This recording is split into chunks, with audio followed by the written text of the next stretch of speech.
Praise the lord. మన ప్రభువును మన రక్షకుడైన యేసుక్రీస్తు వారి ఉన్నతమైన నామంలో మీ అందరికీ మా హృదయపూర్వక వందనములు. ఈ రోజు దేవుని వాక్యము అయితే యెహోవా ఇజ్రాయేలీల పశువులను ఐగుప్తు పశువులను వేరుపరచును. నిర్గమకాండము 9వ అధ్యాయము 4వ వచనం. But the Lord will make a distinction between the livestock of Israel and livestock of Egypt. Exodus chapter 9 verse 4. ఈ రోజుకు గాను సర్వోన్నతుడైన దేవుడు మనకు అనుగ్రహించిన వాక్య భాగమును బట్టి ధ్యానించుకుందాము. ప్రభువునందు ప్రియమైన సహోదరి సహోదరులారా, దేవుడు మన జీవితంలో మన నుండి కొన్నిటిని వేరుపరుస్తాడు. కొంతమంది వ్యక్తులను వేరుపరుస్తాడు. మనము ఇష్టపడే వాటిని వేరుపరుస్తాడు. అలాంటప్పుడు మనం బాధపడొద్దు.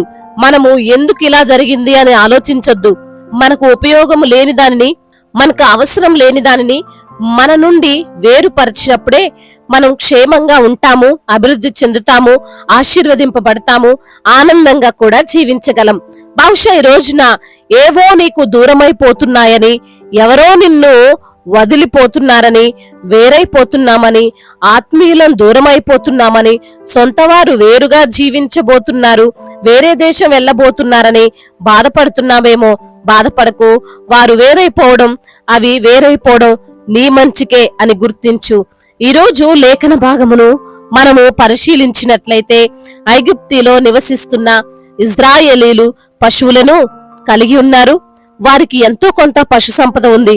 అదే విధంగా ఐగుప్తీలకు పశు సంపద ఉంది. అయితే దేవుడు అంటున్నాడు, ఇజ్రాయేలీల పశువులను ఐగుప్తుల పశువులను నేను వేరుపరుస్తాను, వీటిని దూరం చేస్తాను.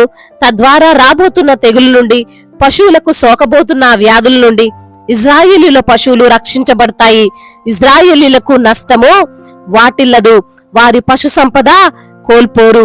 ఆ రోజుల్లో పశు సంపద అనేది చాలా విలువైంది. ఎక్కువ పశువులు ఎవరికుంటే వారే ధనవంతులు అని నిర్ణయిస్తారు. వాటిని అమ్ముకోవడం, వాటి ద్వారా లాభము పొందడం ఇలా జరుగుతూ ఉండేవి. ఐగుప్తు రాజైనటువంటి ఫరో కఠినత్వం వల్ల ఇజ్రాయేలీలను ఆ దేశం నుండి పంపించక బాధ పెడుతున్నటువంటి విధానం వల్ల ఆ తెగులు వారి దేశం మీదకి రాబోతుంది. ఆ దేశపు పశువులు ఆ తెగులు బారిన పడబోతున్నారు. ఆ దేశంలో పశువులు అంటే కేవలం ఐగుప్తులవి మాత్రమే ఉండవు కదండి, ఇజ్రాయేలీలువి కూడా ఉంటాయి కదా. మరి ఎలా రక్షింపబడతాయి? ఎలా? వీరికి కూడా నష్టం వస్తుంది కదా అని బహుశా ఇజ్రాయేలీలకు ఆలోచన వచ్చి ఉండొచ్చు. నిజమే కదండి. చెడువారితో ఉన్నప్పుడు, పాపం చేసే వారితో ఉన్నప్పుడు, దొంగలతో వ్యభిచారులతో కలిసి జీవిస్తున్నప్పుడు, దుర్మార్గులతో స్నేహం చేస్తున్నప్పుడు వారికి జరిగే పరిణామాలకు నీవు మంచివాడివైనా మంచిదానివైనా నీవు బాధపడాల్సి వస్తుంది. వారితో పాటే నీకు శిక్ష పడాల్సి వస్తుంది. వారిని అనుకున్నట్లే నిన్ను ఈ లోకం అనుకుంటుంది. కాబట్టి వాక్యం సెలవిస్తుంది, మీరు ఈ లోకంలోని వారికి వేరై జీవించండి, వారికి మీకు పొత్తు ఉండొద్దు అని.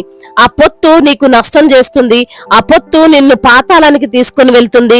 అలా జరగకూడదనే, అలాంటి నిందలు అవమానాలు నీకు రావద్దు అనే, వారి ద్వారా నీ కుటుంబానికి ఎటువంటి సమస్యలు రావద్దనే, నీ ఆత్మీయ జీవితం సన్నగిల్లొద్దనే దేవుడు వేరుపరుస్తాడు, వేరుపరచబోతున్నాడు.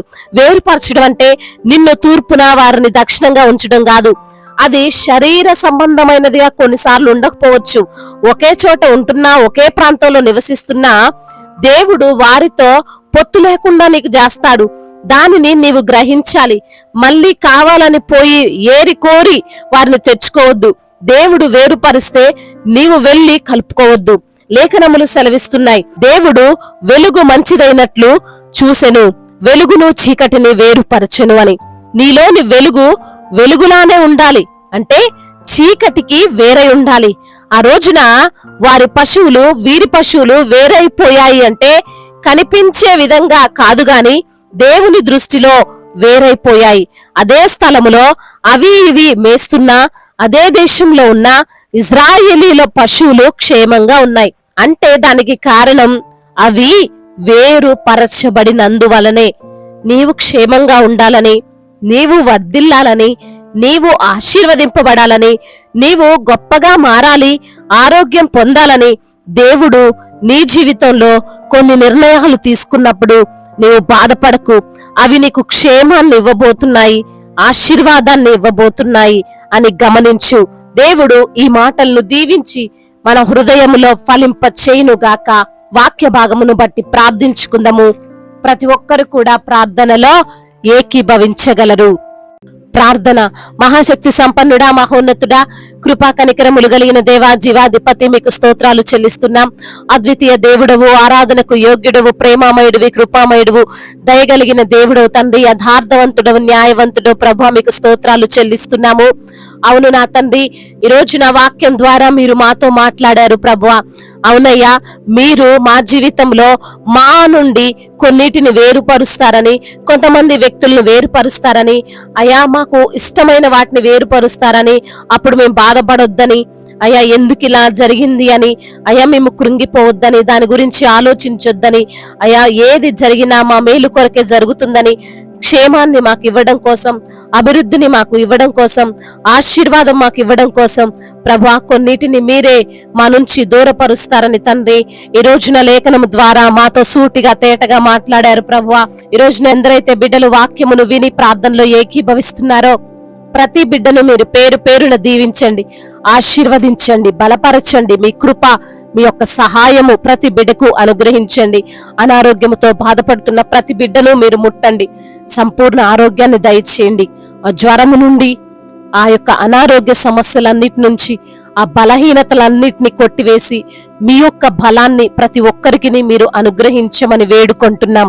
అదే విధంగా నా ప్రభువా, అప్పుల భారాలతో కృంగిపోతున్న వారిని లేవనెత్తండి, ఆర్థిక సమస్యలను కొట్టివేయండి, కుటుంబములో క్షేమాన్ని దయచేయండి, మనస్పర్ధలను కొట్టివేయండి ప్రభువా.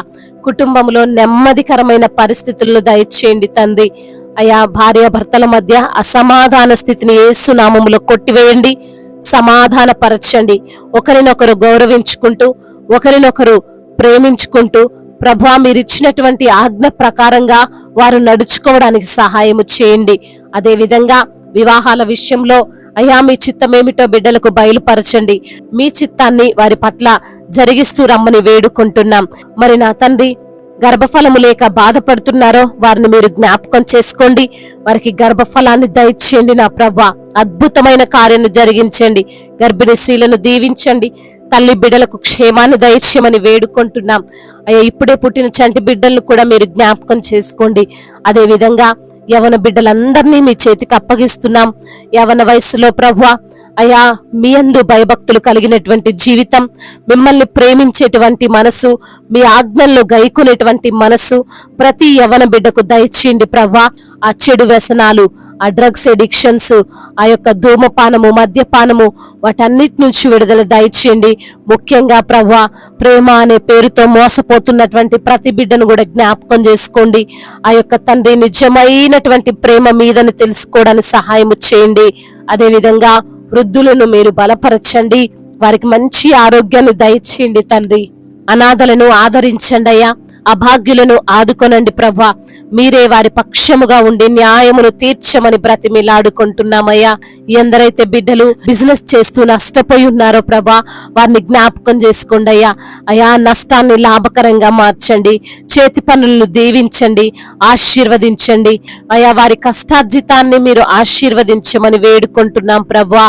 అయా ఇంకా రక్షణ పొందుకొని బిడ్డలు, మీరంటే తెలియక, మీ సువార్త తెలియక ఉన్నటువంటి బిడ్డలను జ్ఞాపకం చేసుకోండి అయ్యా. మీ సువార్తను ప్రభా వినే బిడ్డలుగా ప్రతి బిడ్డను మీరు నిలవబెట్టుకోమని వేడుకుంటున్నాం తండ్రి. అదే విధంగా నా ప్రభువా, ఎందరైతే బిడ్డలు ఈ రోజున నా తండ్రి మీ యొక్క పరిచర్యలో ఉంటున్నారో వారిని జ్ఞాపకం చేసుకోండి. దైవ జనులను మీరు జ్ఞాపకం చేసుకోండి, సువార్థికులను మీరు జ్ఞాపకం చేసుకోండి, మిషనరీస్ ని మీరు జ్ఞాపకం చేసుకోండి ప్రభా. మీ కృపా హస్తము వారి పైన ఉంచమని వేడుకుంటున్నామయ్యా. అయ్యా అన్ని విషయాల్లో ప్రభా నా తండ్రి వారికి సహాయమును దయచేయండి, సమృద్ధిని దయచేయండి. దయచేయండి అయ్యా. మంచి ఆరోగ్యమును దయచేయండి, వారి అవసరతలన్నిటిని తీర్చండి నా తండ్రి. అధికారులు దీవించండి, నాయకులను జ్ఞాపకం చేసుకోండి ప్రభా. ఇతర దేశాల్లో ఉంటున్న ప్రతి బిడ్డను కూడా మీరు ఆశీర్వదించండి, వారిని మీరు బలపరుస్తురమ్మని వేడుకుంటున్నామయ్యా.